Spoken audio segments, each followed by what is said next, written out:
lambaikan tangannya. Haleluya. Mari kita siapkan hati kita untuk menerima kebenaran Tuhan, untuk menikmati kasih Tuhan. Mari kita teduhkan hati kita. Kita buka diri kita, hati kita untuk menerima lawatan Tuhan pada pagi hari ini. Bapa di surga, kami bersyukur Bapa buat setiap kejadian hidup kami, buat setiap kesempatan yang Engkau percayakan dalam hidup kami hari-hari kami Tuhan. Saat ini Tuhan kami bersatu hati pagi hari ini. Kami mau datang di hadapan-Mu. Kami mau duduk diam di bawah kaki-Mu Tuhan. Kami menaikkan syukur kami buat segala hal yang Engkau percayakan dalam hidup kami. Ampuni Tuhan kalau Engkau mendapati kami bersalah. Kami minta ampun kepada-Mu Bapa pada hari ini.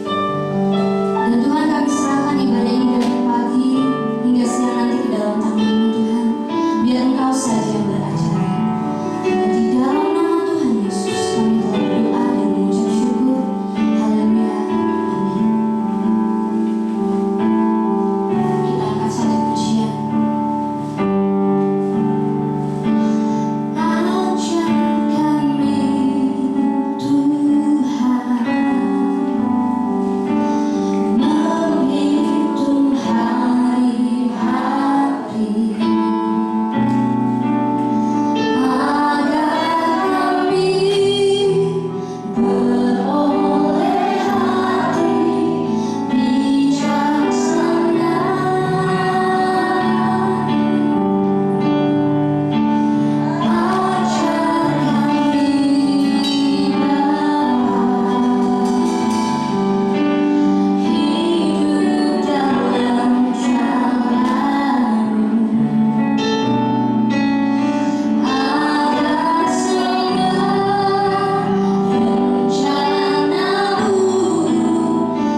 yang terus boleh memimpin langkah hidup setiap kami,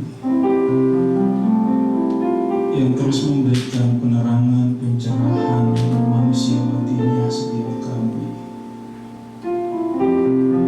Yang harus kami lakukan, yang harus kami kerjakan dalam hidup kami.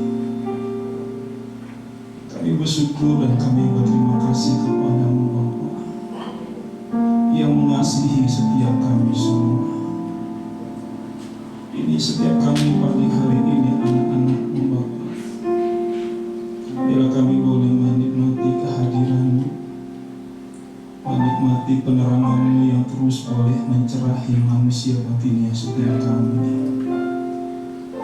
sehingga kami terus ada dalam track-Mu, ada dalam jalur-Mu, sehingga kami boleh menggenapi yang Kau mau dalam hidup setiap kami semua. Berkaryalah Roh Kudus atas setiap kami semua pada pagi hari ini.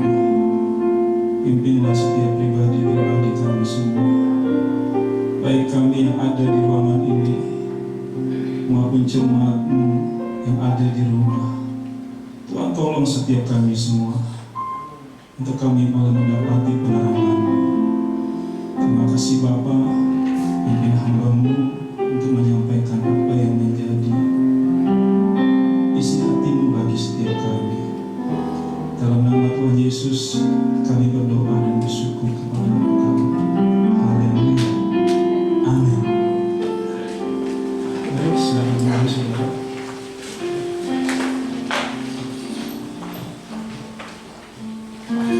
Salam semuanya. Pagi hari ini kita bersyukur kita boleh kembali bertemu dalam kasih Tuhan. Kita boleh diberikan kekuatan, kesehatan, terlebih kita terus boleh diberikan jiwa yang terus kesegaran oleh kehidupan dia. Oke saudara, hari ini agak sedikit beda. Hari ini semua pakai pelindung wajah semua. Yes, ya tentunya saudara, ini semua untuk menjaga,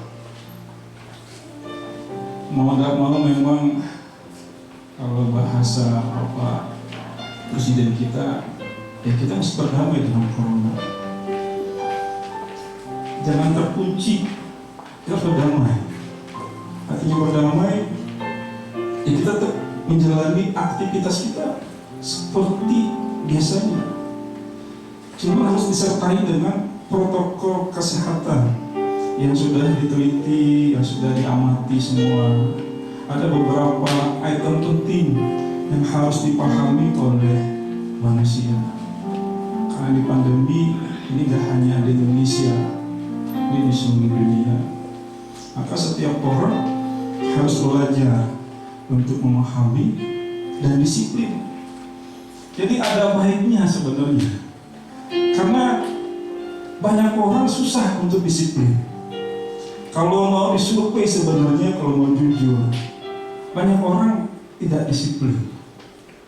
Segala sesuatu yang disampaikan hanya untuk dilanggar. Sesuatu yang diberitakan, ya dengar tapi tidak diresponi dengan baik. Sehingga muncullah ya pribadi-pribadi yang terkena oleh virus corona. Tapi kalau orang yang disiplin, enggak. Ada saya dapat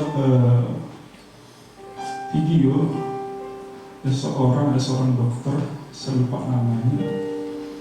Dia selalu menangani pasien di rumah sakit, dan di rumah sakitnya nggak hanya 1, 2 rumah sakit.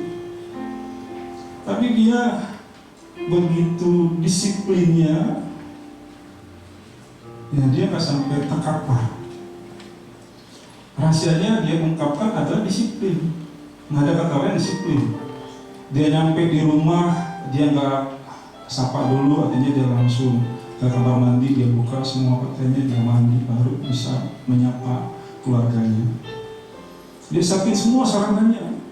Di tasnya ada salinan pakaian, semua disiapin. Bahkan dia sampai tidak Kalau bahasa itunya kalau siang makan gitu kan, udah makan juga deh. Enggak, sampai enggak begitu. Sampai juga dia katakan kalau buang air kecil saudara kan mesti buka semua, itu kan jadi repot banget.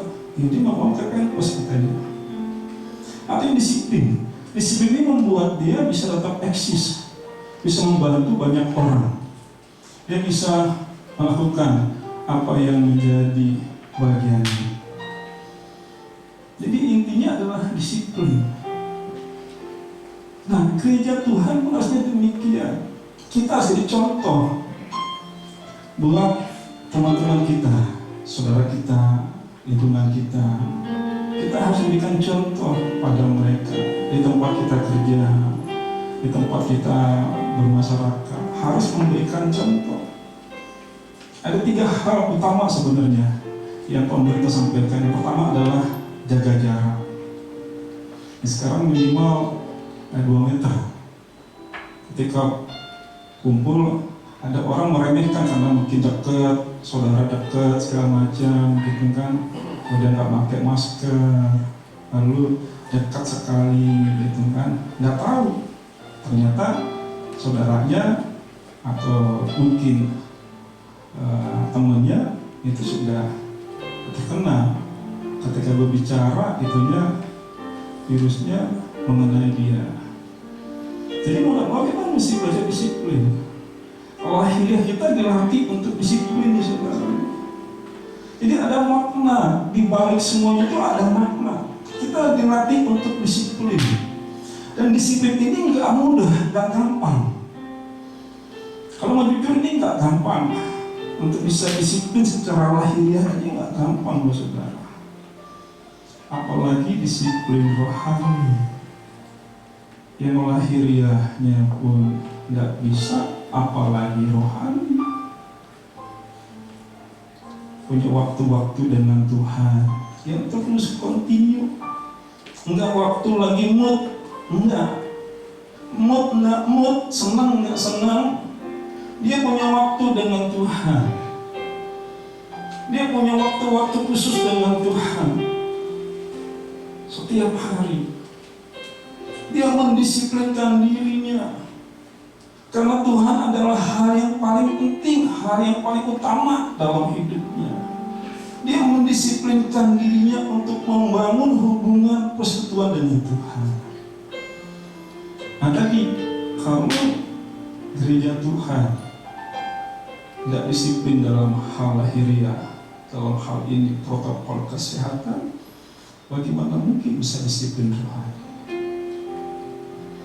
Jadi kita mau dan mau nih Bapak Ibu semua, saudara semua, kita mesti belajar disiplin. Dan nanti kan kita setelah pulang ini, pulangnya nggak langsung rame-rame. Itu satu-satu jaga jarak. Yang kayak gini aja susah loh saudara. Dari semenjak kita mulai ibadah, untuk seperti ini susah. Kecenderungan kita pengen buru-buru gitu saudara. Pengen cepat.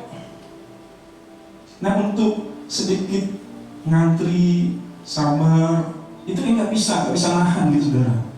Nggak bisa mengendalikan, nggak bisa menguasai dirinya, nggak bisa. Aku yang cepat, lambat banget sih gitu. Nah yang seperti ini kita belum bisa lakukan. Nah nanti kita mulai belajar melakukannya. Mulai dari sebelah kiri, nanti satu-satu terus sampai di parkiran.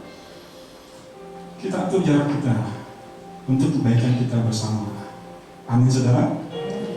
Mau dan mau saudara, kita mesti belajar itu. Kita mesti melatih itu. Kita mesti melatih diri kita. Harus dilatih.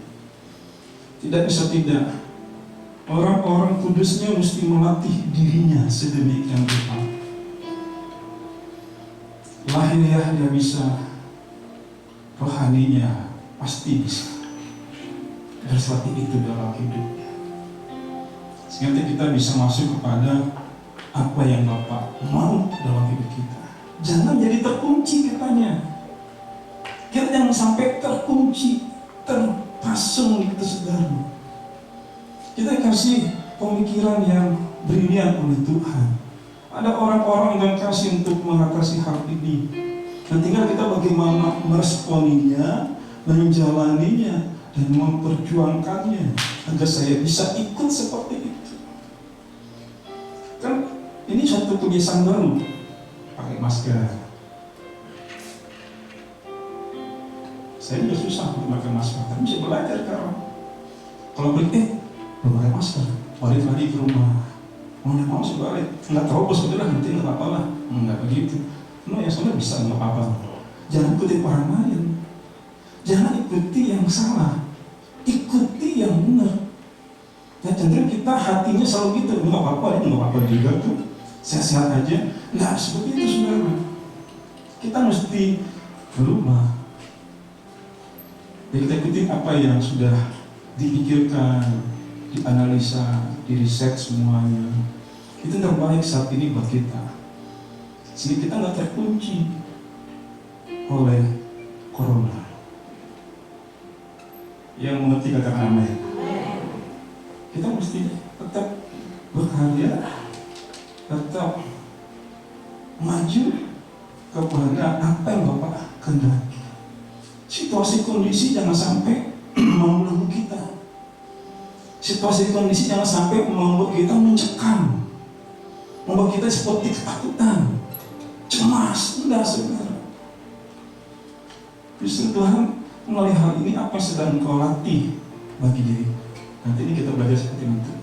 Apa sebenarnya sih yang kau mau sedang latih dalam hidupku? Dan ini rupanya global. Semua negara saudara, Indonesia 34 provinsi, semua kota ada juga semua. Berarti ini ada basic tertentu pasti yang Tuhan mau kasih tahu sama kita. Artinya adalah disiplin. Itu penting banget, disiplin. Belajar disiplin. Tadi susah disiplin, belajar disiplin. Orang bisa disiplin kalau ada yang takuti. Wah, ada Pak RT pakai masker, pakai wajah. Ada Pak RW, nggak ada, buka lagi. Nggak begitu saudara, nggak begitu. Kita nggak begitu. Ada nggak ada orang yang berwenang. Saya ngerti ini buat saya. Saya mau belajar, melatih diri saya disiplin. Jadi bukan ada orang tertentu baru kita, waduh sepertinya disiplin. Enggak seperti itu. Nah kita mulai belajar hal itu dari sekarang sampai pada kesudahannya. Nanti kalau hal seperti ini bisa kita lakukan, kita hal rohani pun pasti bisa. Minta digini, kita nyanyi saudara satu lagu.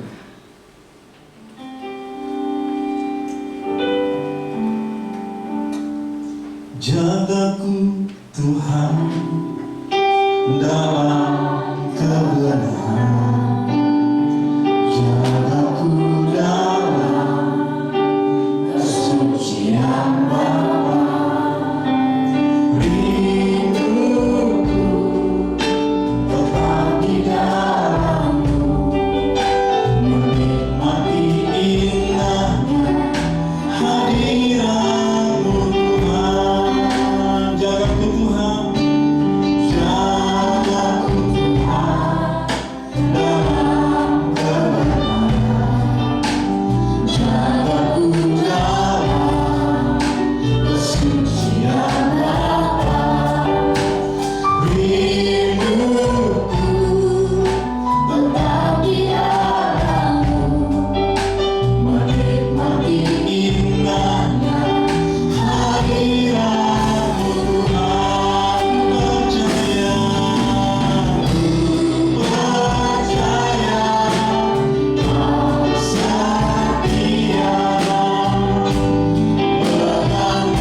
Dia disiplin mempersiapkan dirinya untuk bisa kuliah.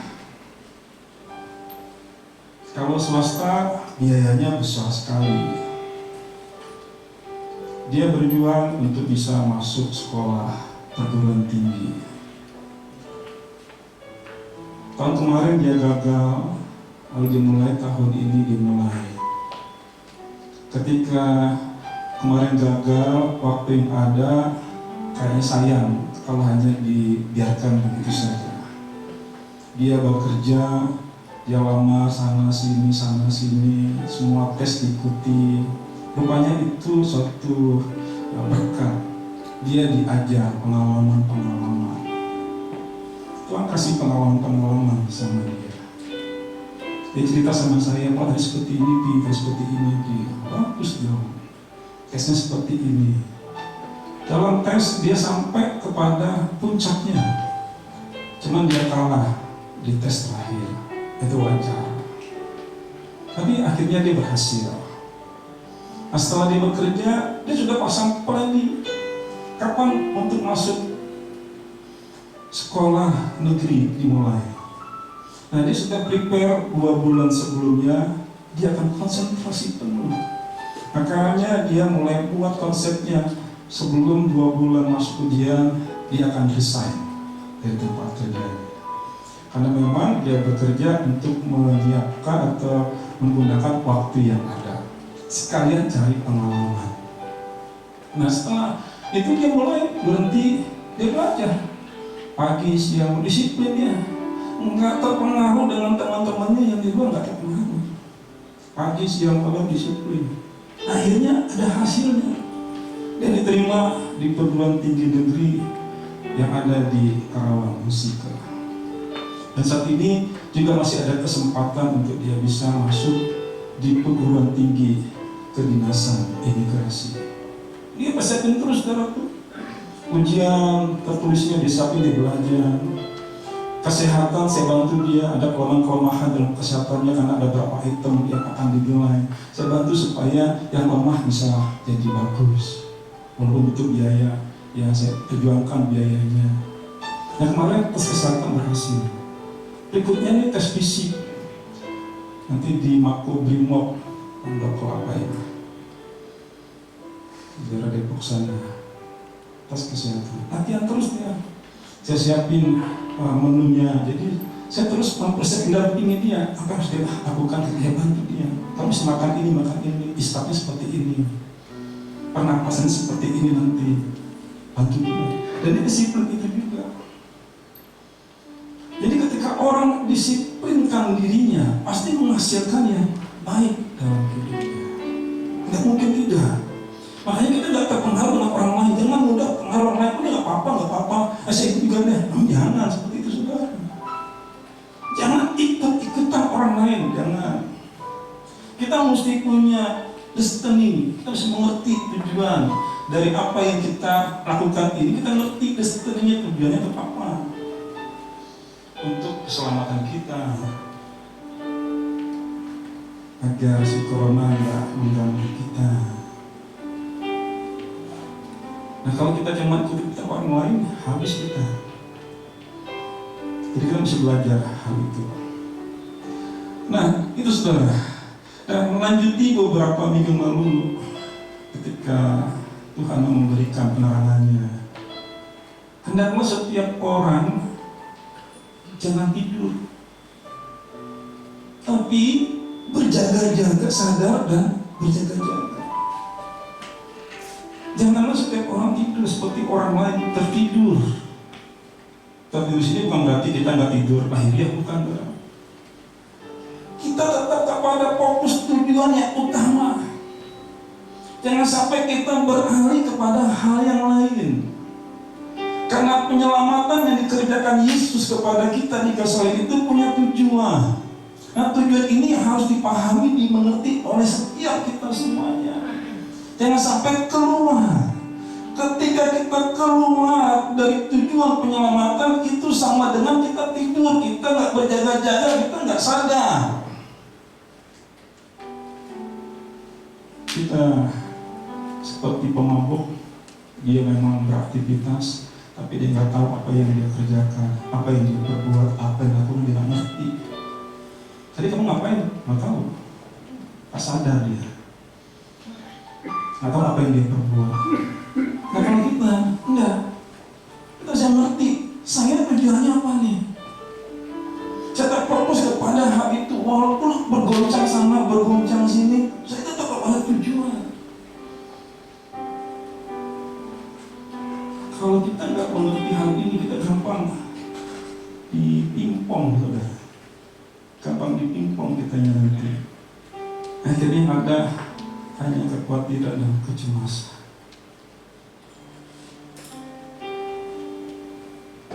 Kalau Paulus katakan dalam Tesalonika, sebab itu baiklah jangan kita tidur seperti orang-orang lain, tetapi berjaga-jaga dan sadar. Berjaga-jaga dan sadar. Next, apa yang kita lakukan? Tentunya kepada fokus kita, fokus kepada tujuan penyelamatan. Coba kita baca saudara dalam Yohanes pasal pertama.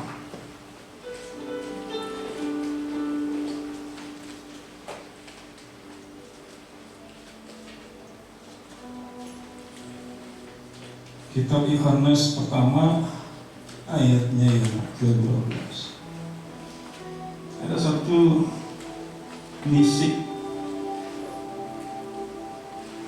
destiny, tujuan bagi kita. Yohanes 1 ayat 12. Kita baca sama-sama saudara ya.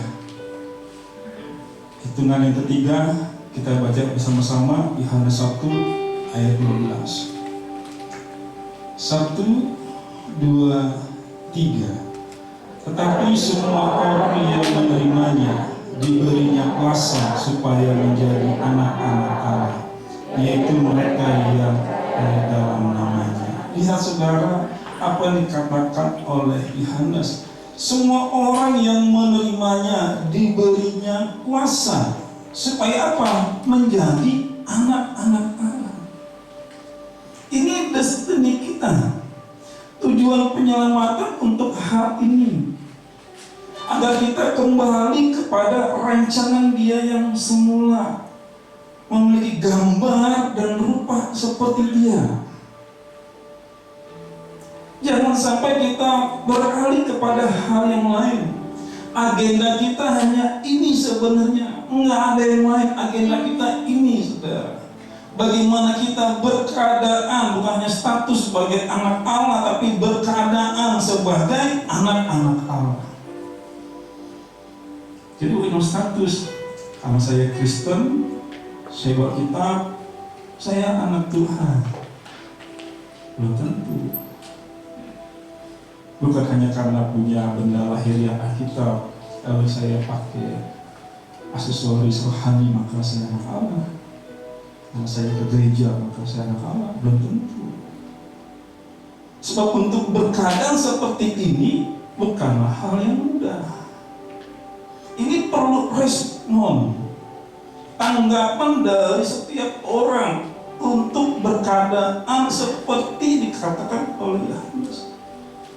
Perlu respon dari setiap kita semua. Mau nggak kita berkeadaan seperti anak-anak Allah? Memang kita sering mendengar anak-anak Allah,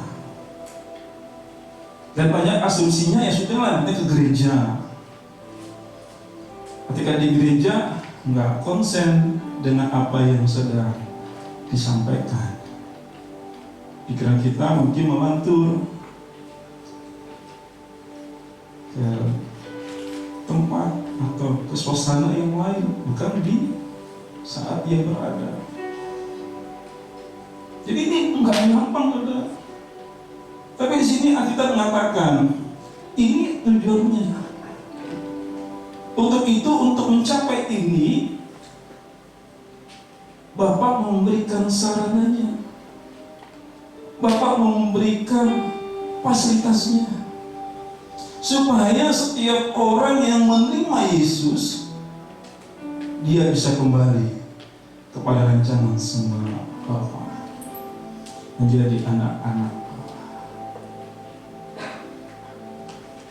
Yang mengerti katakan amin. Ini perjalanan kita loh Bapak Ibu. Dan ketika saya dapat perangan seperti itu, sadar, berjaga-jaga, apa yang lakukan lagi?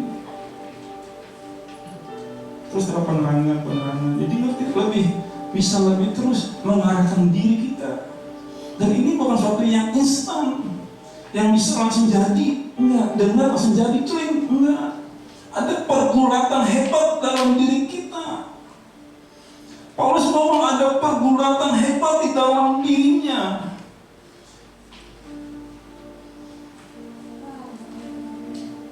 Jadi ada peperangan dalam dirinya. Sepertinya ada yang lain dalam diri saya. Nah, dia menyadari ketika kebenaran mulai menerangi manusia batiniahnya. Dia mengerti, wah ada yang lain dalam dirinya, ada monster dalam dirinya.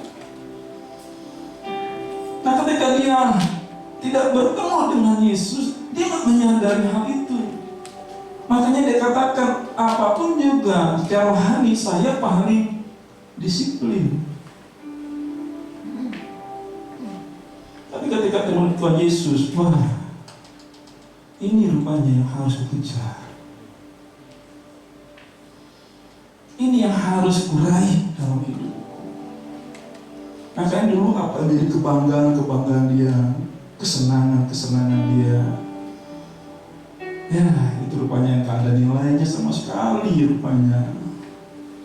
Nilainya rontok. Saudara, dulu dia mungkin nilainya 100, nilainya 100.000 gitu. Bagus, bermegah dia. Saya mencapai hal ini, paling puncaknya kan 1.000. Dia nyampe di puncaknya di 1.000, saudara.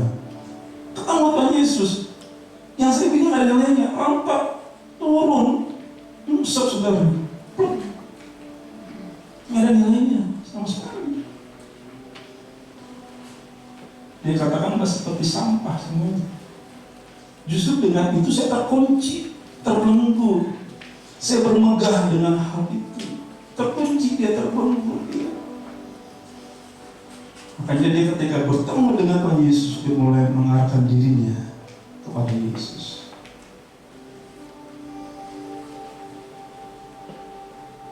Demikian juga setiap kita semua pagi hari ini. Jangan terkunci dengan segala situasi keadaan.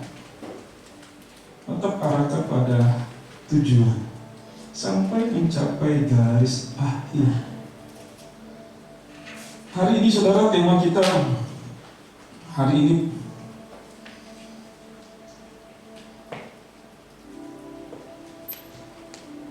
yang menjadi tema kita hari ini adalah perlombaan mendapat pengesahan sebagai anak Allah.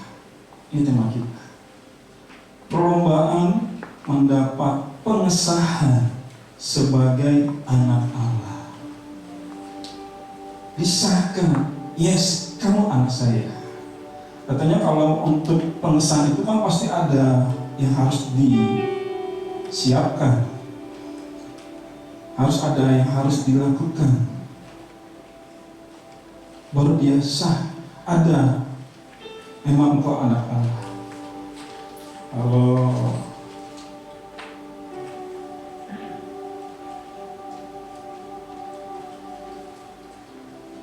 kamu jemaat mana? Saya jemaat Giskariterios. Apa buktinya kamu jemaat Giskariterios?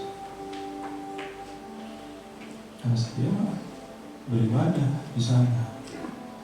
Oh ya, ada nggak identitasnya? Ada nggak pengesahannya? Nggak ada. Kok nggak ada? Kan kamu jemaat di sana. Iya.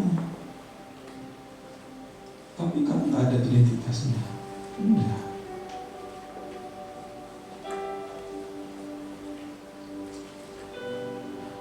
Seseorang dibuktikan dia anggota gereja tertentu, ada pengesahannya, ada kartu keluarga jemaat. Kalau gereja itu ada seperti KTP gitu kan, ada itunya, nanti dari bunga. Ini loh saya punya, saya keluarga. Dan gak hanya semacam itu doang, tapi kehidupannya memang seperti itu. Dia terus bertumbuh dalam pengenalan Tuhan melalui wadah itu. Enggak hari ini ada di Juanda, nanti besok ada di Manggarai, besok ada di Tebet. Enggak seperti itu, saudara. Karena tadi ketika tanya, Anda gak disenggara, berarti kamu belum terdata. Di mana kamu beri dirimu untuk dimuridkan? Memang di mana dia bisa, tapi ada satu wadah di mana dia di situ dia bertumbuh bersama. Jadi bisa ada identitasnya, saudara. Nah, menjadi anak Allah pun mesti ada identitasnya.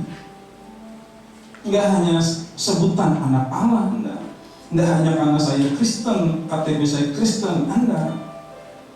Mesti ada identitasnya. Dan untuk mendapati identitas itu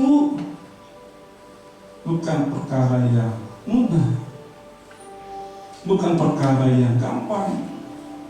Saudara harus meresponi segala sesuatu yang telah dinyatakan dalam hidup kita oleh Bapa di dalam Yesus kepada kita, supaya kita menjadi anak-anak Allah, berkeadaan menjadi anak-anak Allah. Jadi ini sesuatu yang luar biasa sekali. Dulu nggak mengerti seperti ini, saudara. Ya ke gereja aja sudah bawa kita nyanyi, saudara. Ada kegiatan A, B, dan C, sudah resmi saya anak Allah. Ternyata ketika dapat penerangan kebenaran nggak seperti itu rupanya. Yang seperti itu tidak membuat kita menjadi berkeadaan sebagai anak Allah. Enggak, saudara. Nah, ada beberapa fasilitas yang diberikan kepada kita, seperti dikatakan dalam Yohanes. Antara lain, kebebasan dari pemilikan oleh kuasa kegelapan. Kita telah ditebus melalui kematian Tuhan Yesus di kayu salib buat kita semua. Sehingga ada kebebasan dari pemilikan oleh kuasa kegelapan. Iblis tidak lagi berkuasa atas kita, kecuali kita yang memberi diri dikuasai sama iblis. Kita yang memberi diri. Udah nih, saya mau sama kamu aja deh, gitu loh. Menyodorkan diri, gitu loh. Nah, banyak orang cenderung menyodorkan diri lagi, saudara. Kenapa begitu? Karena nilai-nilai yang masuk dalam jendela jiwanya melalui mata telinganya, nilai-nilai yang bukan berasal dari Bapa. Nilai-nilai dunia ini yang masuk dalam jiwanya. Sehingga yang paling berharga dalam hidupnya adalah nilai-nilai itu. Contohnya, kalau orang punya uang, maka dia akan bernilai, dia dihormati, dihargai. Apalagi kalau uangnya banyak, orang akan tunduk sama dia, hormat sama dia. Bukan berarti kita nggak butuh uang, kita butuh uang. Tapi itu menjadi nilai tertinggi dalam hidupnya dia.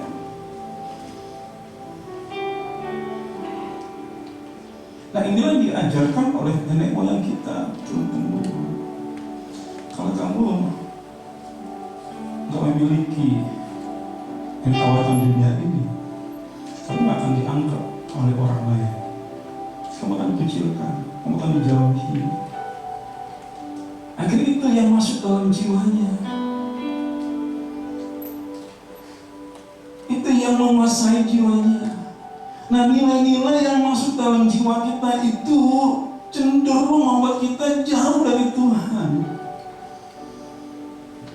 Jadi kita mesti dapat nilai-nilai ilahi dalam diri kita. Kita butuh nilai-nilai ilahi yang membaharui nilai-nilai yang sudah ada dalam diri kita. Kita harus baharui itu. Dan inilah perjuangan kita sesungguhnya. Jadi jangan lagi kita menyodorkan diri, gitu saudara. Yang kedua, penyelamatan fasilitas untuk kita berkeadaan sebagai anak Allah adalah Roh Kudus yang menjadi pendamping kita, Parakletos, untuk membawa setiap kita semua kepada segala kebenarannya. Tanpa Roh Kudus, seseorang yang akan mengerti kehendak Bapa dalam hidupnya. Jadi kita dikasih pendamping, saudara, yaitu Roh Kudus. Dikasih pendamping.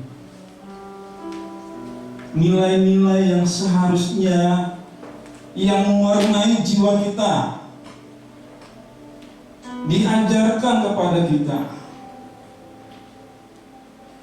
Ini Roh Kudus, pendampingnya Roh Kudus. Roh Kudus adalah Roh Bapa sendiri. Yang ketiga, fasilitas yang ketiga adalah kebenaran Injil yang mengkukuhkan, kebenaran yang memerdekakan diri kita. Nilai-nilai yang sudah masuk dalam diri kita melalui nilai-nilai ilahi yang diajarkan oleh Yesus kepada kita akan memerdekakan kita dari nilai-nilai yang salah itu. Ini sebenarnya tujuan penyelamatan.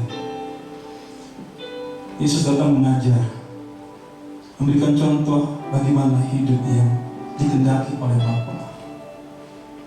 Dia menyampaikan nilai-nilai sebenarnya kepada manusia. Yang bernilai tinggi itu apa? Disampaikan dalam Injil. Nah, dunia mengharang kita kepada membanggakan diri kita. Ini nilai tertinggi dalam hidup. Banyak orang berjuang sampai akhirnya Tuhan terabaikan.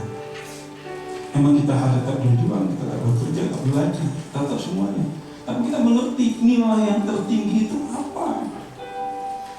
Apa yang harus diperjuangkan yang sebenarnya itu apa?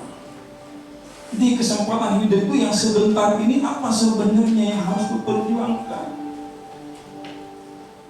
Nah, fasilitas keempat adalah penggarapan Tuhan yang intensif. Ada penggarapan, ada pendewasaan yang dikerjakan oleh Bapa kepada kita.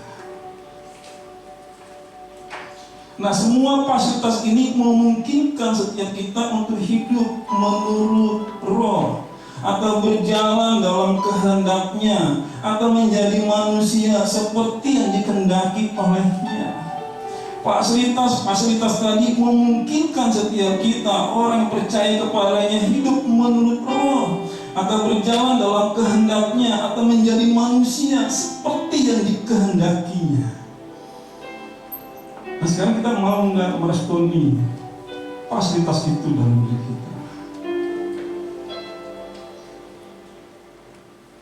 Inilah sebenarnya anugerah Tuhan yang diberikan secara cuma-cuma. Bukan karena prestasi kita, bukan karena kita berprestasi maka diberikan fasilitas ini. Enggak, ini diberikan cuma-cuma. Tentu hanya mereka yang meresponi anugerah Tuhan yang akan memperoleh kemerdekaan dari kodrat dosa, dari nilai-nilai yang salah yang terkenakan dalam diri kita. Jadi kemerdekaan dalam Kristiani untuk tidak hidup dalam dosa itu tidak otomatis terjadi dalam diri kita. Untuk berkeadaan sebagai anak Allah itu tidak otomatis terjadi dalam kita, hanya kita mengaku percaya kepada Yesus. Kita harus tahu percaya itu apa. Kalau kita percaya kepada Dia, maka kita harus menuruti Dia dalam seluruh hidup kita. Kita mempercayakan diri kita kepadanya, kita ada penurutan kepada Dia. Yang tinggal lihat bagaimana kita dengan Dia. Apakah kau mungkin penurutan? Apakah kau mengerti kehendaknya? Bagaimana nurut? Kehendaknya kau nggak mengerti. Bagaimana tidak mengerti, nggak mau memberi diri untuk dimuridkan, diajari olehnya.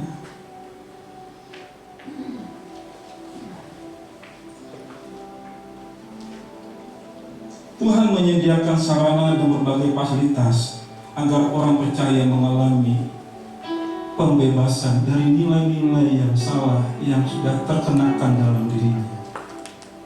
Kalau bahasa itunya adalah kodrat dosa. Nah, kemerdekaan itu didapati ketika orang percaya merespon dan memperjuangkannya supaya maksud penyelamatan untuk hidup dalam kemerdekaan dari kodrat dosa, dari nilai-nilai yang salah itu bisa dicapai oleh orang percaya. Inilah fasilitas itu yang diberikan kepada kita semua. Yang mengerti katakan amin. Coba kita nanya. Kita nanya.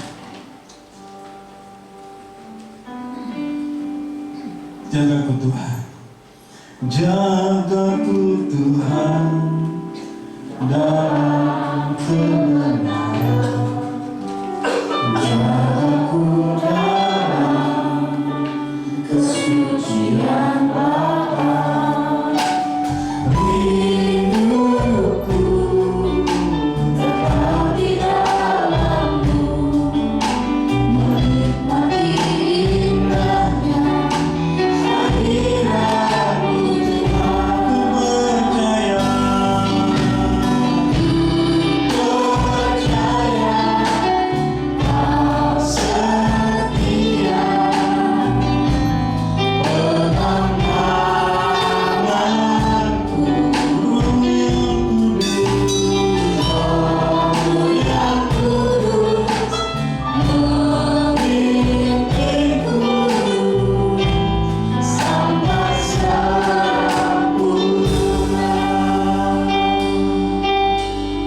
Ada 3 hal yang kita akan lakukan dengan fasilitas yang telah diberikan kepada kita semua. Kita lihat dulu dalam Ibrani pasal 12.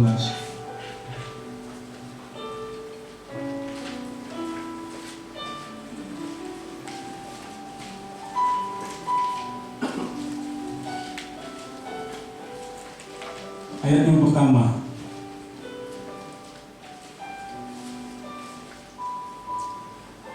Saya membacakan itu semuanya, Bapak Ibu bisa melihatnya.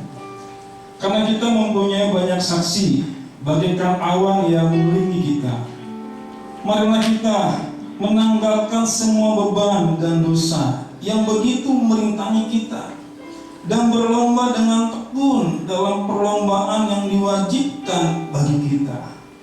Lihat kata semua beban dan dosa. Ini harus ditanggalkan, karena ini akan merintangi. Ini harus tanggalkan fasilitas yang diberikan kepada kita untuk menanggalkan ini dalam diri kita. Beban itu bicara tentang kekhawatiran karena keinginan dunia. Dari kita tuh banyak keinginan, banyak sekali hasrat dalam diri kita. Begitu banyak. Ketika itu tidak tercapai, kita mulai gelisah, kita mulai nggak fokus. Begitu banyak keinginan. Justru kita jadi tidak kepada jalur yang sebenarnya. Bahkan kita bisa keluar dari jalur karena kita nggak mencapai apa yang ditawarkan oleh dunia.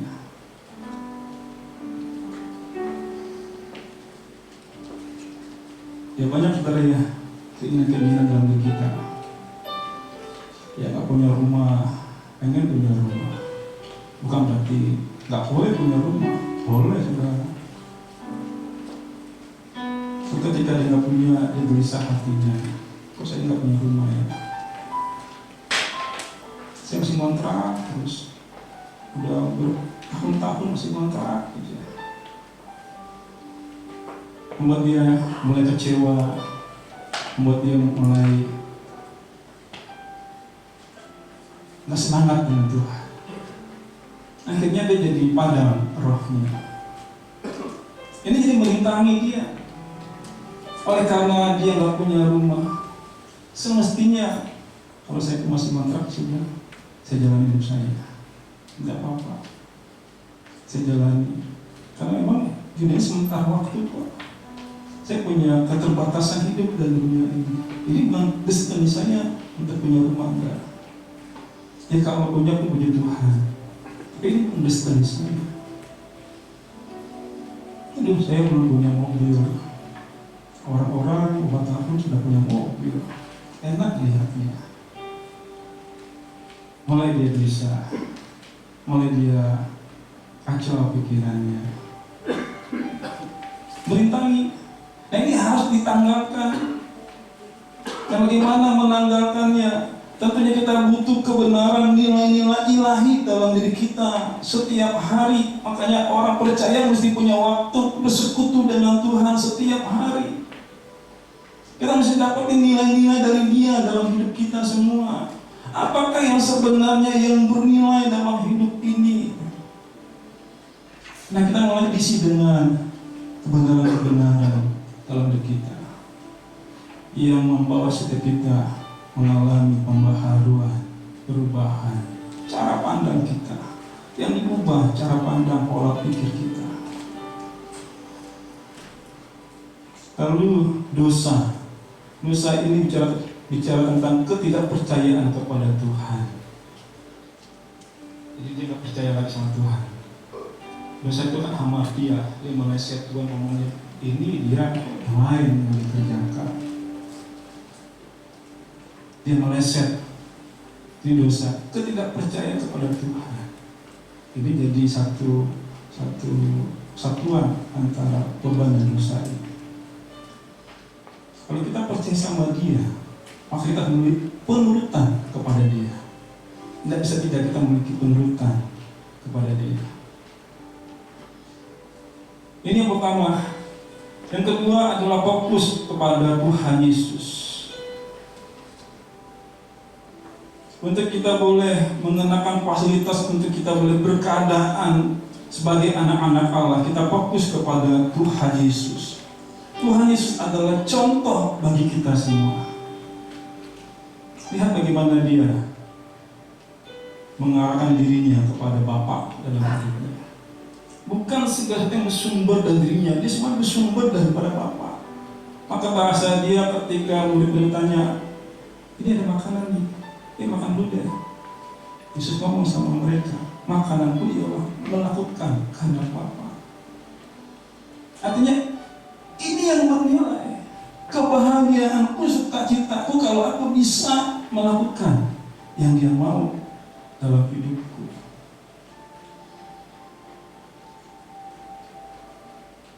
Kalau kita baca nanti dalam Ibrani pasalnya yang ke-12 ayat yang ke-2 sampai ke-4, Yesus tekun menanggung bantahan atau perlawanan atau pemberontakan manusia yang sebenarnya adalah ciptaan dan miliknya, hanya untuk mau melakukan kehendak Bapa.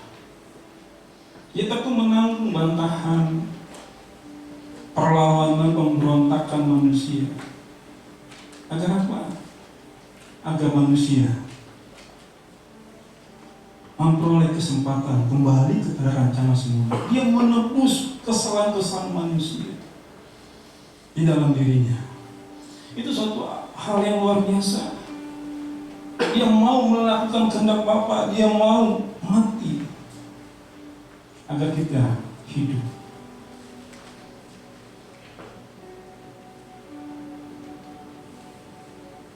Kalau kita lihat di manakah sebenarnya yang paling kita harus perhatikan dari diri Yesus. Apa sebenarnya yang harus diteladani dari kehidupan Tuhan Yesus sehingga iman kita menjadi sempurna? Yang harus diteladani dan dituruti adalah ketaatan tak bersyarat kepada Bapa. Ketaatan tak bersyarat kepada Bapa ini adalah ketaatan Tuhan Yesus sampai mati di kayu salib. Ini adalah penurutan yang sempurna terhadap kehendak Bapa. Inilah yang harus diteladani. Jadi orang yang beriman atau orang yang percaya adalah orang yang bersedia mengikuti jejak kehidupan Tuhan Yesus. Yang mengerti katakan amin.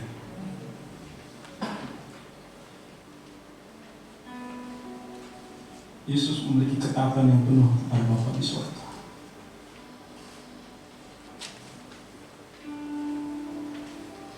Lalu yang ketiga, yang terakhir saudara,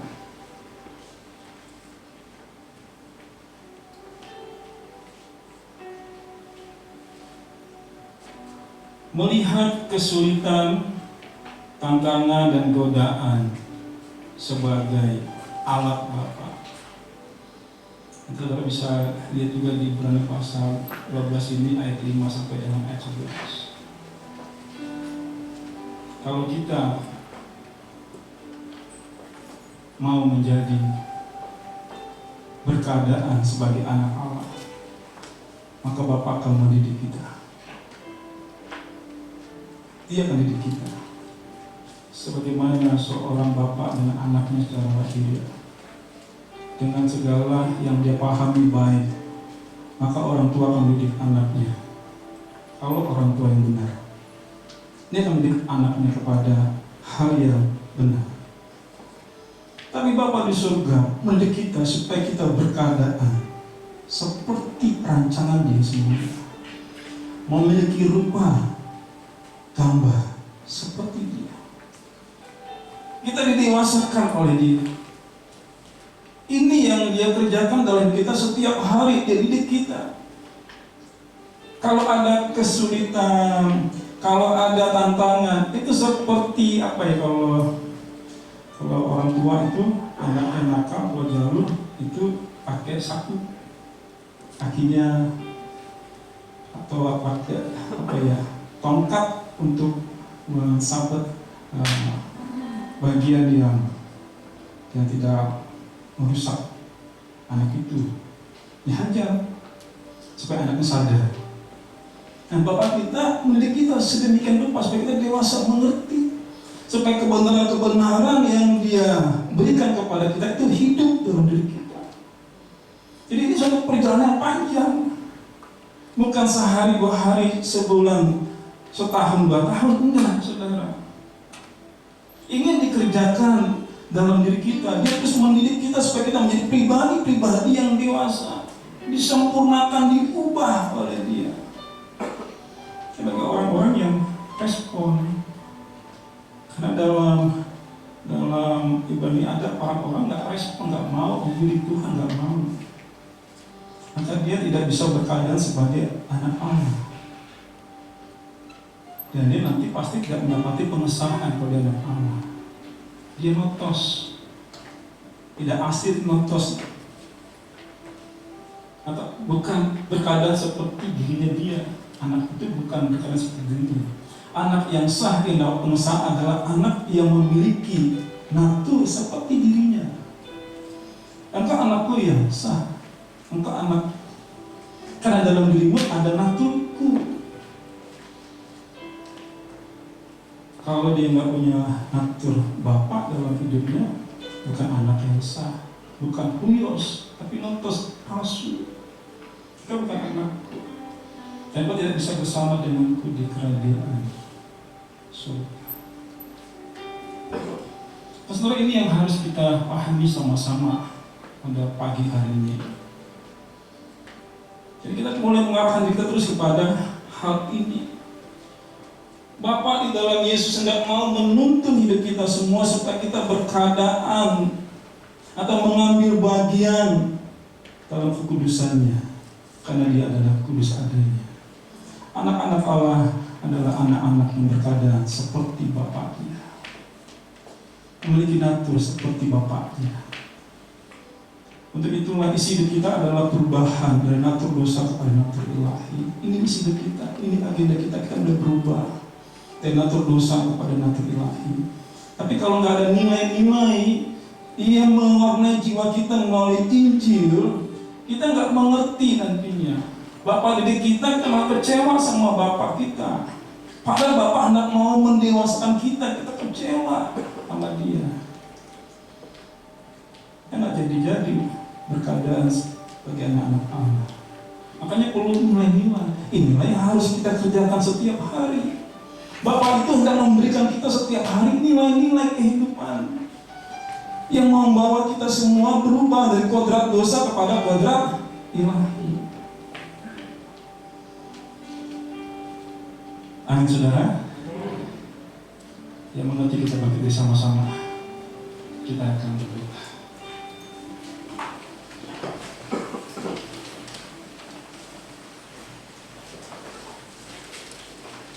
Tetaplah fokus pada destiny, tujuan oleh kasih Bapa di dalam Yesus kepada kita, agar kita berkeadaan sebagai anak-anak Allah, mengambil bagian dalam kekudusannya, atau memiliki kodrat seperti dirinya, kodrat ilahi. Inilah destiny hidup kita semua. Inilah agenda hidup kita semua. Tidak ada yang lain. Ini yang utama dan terutama dalam hidup kita.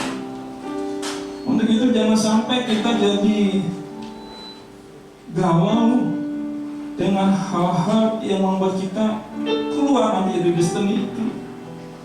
Ya, seperti saat ini keadaan pandemi corona, banyak orang gelisah. Oh, gimana? Yang perlu saya tahu adalah apa yang harus dilakukan dengan seperti ini. Oh, ada dikasih. Oke, saya tetap pada tujuan saya. Terima kasih dapat guide-nya. Saya sekarang tak fokus lagi kepada tujuan saya, berkeadaan sebagai anak-anak Allah.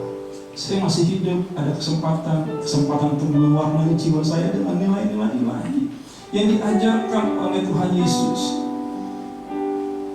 yang diberikan penerangan oleh Roh Kudus setiap hari, supaya kita boleh memiliki gairah spirit seperti dirinya Dia.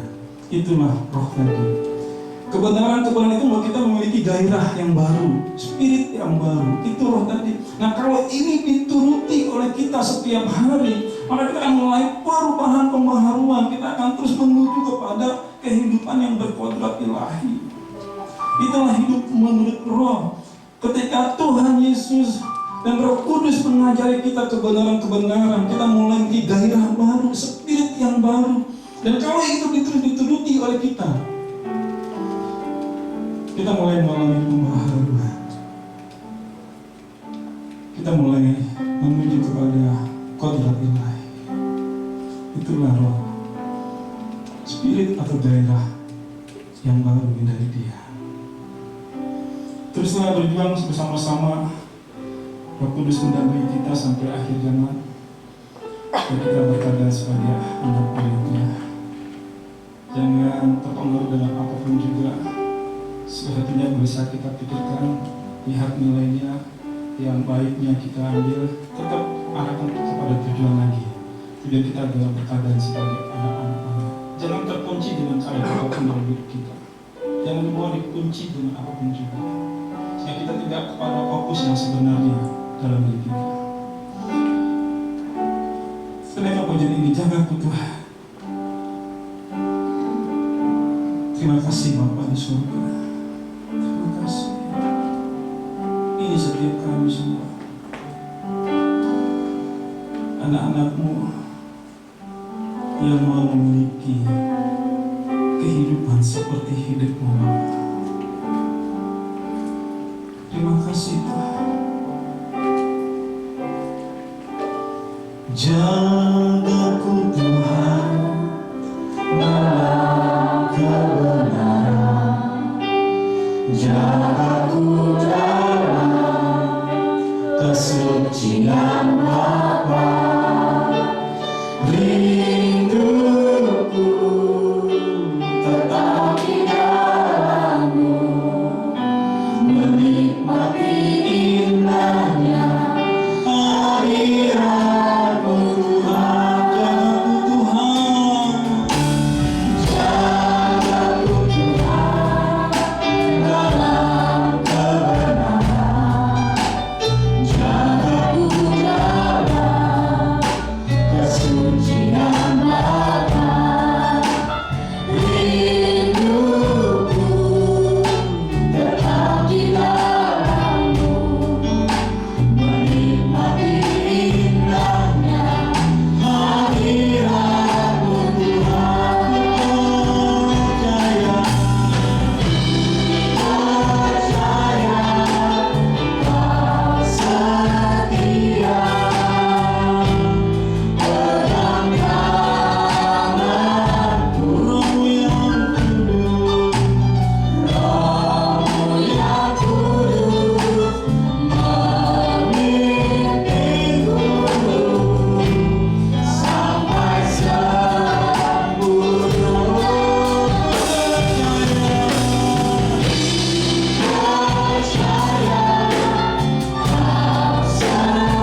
terus berikan kami penerangan lebih lanjut, sehingga kami boleh berkeadaan sebagai anak-anak-Mu yang memiliki kehidupan natur seperti pribadi. Kami memberi diri kami terus untuk dicerahi, diterangi oleh kehidupan. Kami memberi diri kami terus untuk diwarnai jiwa kami dengan nilai-nilai ilahi dalam hidup kami. Terima kasih Bapa di surga. Pimpin dan berkatilah setiap umat-Mu, jemaat-Mu di tempat ini, baik yang ada di ruangan ini maupun yang ada di rumah-rumah. Tuhan berkatilah dengan berkat ilahi kehidupan-Mu yang terus boleh menerangi, mencerahi manusia batinnya setiap kami, sehingga kami boleh mengerti kehendak-Mu dalam hidup setiap kami, dan kami boleh melakukan apa yang Bapa mau dalam hidup setiap kami semua. Kiranya berkat ilahi atas hidup setiap umat-Mu, jemaat-Mu. Terima kasih Bapa di surga. Kami membawa dan menyerahkan seluruh kehidupan kami dalam pimpinan Bapa di surga. Terima kasih pagi hari ini kami berdoa untuk pemimpin bangsa kami Indonesia, Pak Joko Widodo. Tuhan tolong hamba-Mu dalam memimpin negeri ini. Terus diberikan penerangan, hikmat yang daripada Engkau, kecakapan yang daripada Engkau, untuk boleh hamba-Mu ini memimpin negeri ini. Kami serahkan kehidupannya sepenuhnya dalam pimpinan Bapa, bersama dengan keluarganya. Bapa akan berkati hamba-Mu, bersama Wakil Presiden, semua para pemimpin bangsa ini, bila mereka boleh bersatu melakukan yang terbaik bagi negeri ini. Kami serahkan setiap mereka semua dalam pimpinan Bapa di surga. Terima kasih Bapa, dan jikalau sebentar nanti umat-Mu akan bawa persembahan syukur, Tuhan yang berkati semuanya. Terima kasih. Sebentar kami akan berpisah satu sama lainnya. Kami percaya penyertaan-Mu atas setiap kami semua. Terima kasih Bapa di surga. Mari umat yang kasih Tuhan, arahkan hati-Mu dan wajah-Mu kepada Tuhan, dan terimalah berkat Tuhan. Kiranya kasih karunia dari Allah Bapa di surga dan cinta kasih-Nya di dalam Tuhan Yesus Kristus, serta persekutuan yang manis dan erat bersama Roh Kudus, memberkati, menyertai, memimpin saudara-saudara sekalian pagi hari ini sampai Maranatha, sampai Tuhan Yesus datang kedua kali menjemput setiap kita semua di awan-awan yang permai, bahkan sampai selama-lamanya. Yang diberkati sama katakan, kami memuji kebesaran-Mu.